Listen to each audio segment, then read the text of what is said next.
এই 55 বছরে Pakistan Adamjee jute mill দিয়ে গিয়েছে, আদমজি জুট মিল বন্ধ হয়েছে। নিউজপ্রিন্ট কাগজ মিল দিয়ে গিয়েছে, নিউজপ্রিন্ট কাগজ মিল বন্ধ হয়েছে।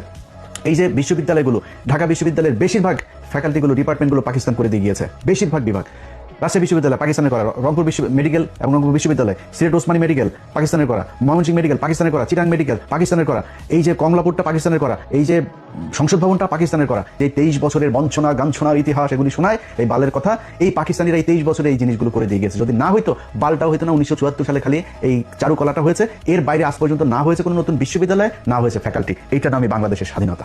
ইলিয়াসের কথা শুনে মনে হচ্ছে পশ্চিম পাকিস্তান পূর্ব পাকিস্তানের মানুষকে এইসব কিছু দান করে গেছেন। পূর্ব পাকিস্তানের মানুষের কোনো অবদান নাই। 23 বছর পূর্ব পাকিস্তানের মানুষ যে বৈষম্য বঞ্চনার শিকার হয়েছে, তার সব কিছু নাকি মিথ্যা।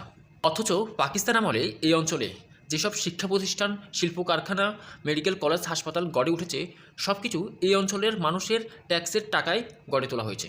পাকিস্তান আমলে কেন্দ্রীয় রাজস্বের 55 থেকে 60% যোগান দিত পূর্ব পাকিস্তানের মানুষ। কিন্তু উন্নয়ন ব্যয়ের যে বন্টন, সেখানে পশ্চিম পাকিস্তান পেত 70 থেকে 75%, আর পূর্ব পাকিস্তান পেত 25 থেকে 30%। পাকিস্তান আমলে হাতে গোনা 5-6টা পাবলিক বিশ্ববিদ্যালয় প্রতিষ্ঠিত হয়েছিল, আর বর্তমানে বাংলাদেশে পাবলিক বিশ্ববিদ্যালয়ের সংখ্যা 55টা। পাকিস্তান আমলে এই অঞ্চলে মেডিকেল কলেজ এবং হাসপাতাল প্রতিষ্ঠিত হয়েছিল হাতে গোনা 5টা থেকে 6টা, আর বর্তমানে বাংলাদেশে মেডিকেল কলেজ এবং হাসপাতালের সংখ্যা 37টা। পূর্ব পাকিস্তান 55 থেকে 60% রাজস্বের যোগান দিত, অথচ 23 বছরে পাকিস্তানে বিশ্ববিদ্যালয় হয়েছে 12 থেকে 15টি। আর একই সময়ে পূর্ব পাকিস্তানে বিশ্ববিদ্যালয় হয়েছে 5 থেকে 6টি। পশ্চিম পাকিস্তানে মেডিকেল কলেজ এবং হাসপাতাল প্রতিষ্ঠিত হয়েছে 10 থেকে 12টি, আর একই সময়ে পূর্ব পাকিস্তানে প্রতিষ্ঠিত হয়েছে 4 থেকে 5টি। এবার আসেন শিল্প কারখানার ক্ষেত্রে।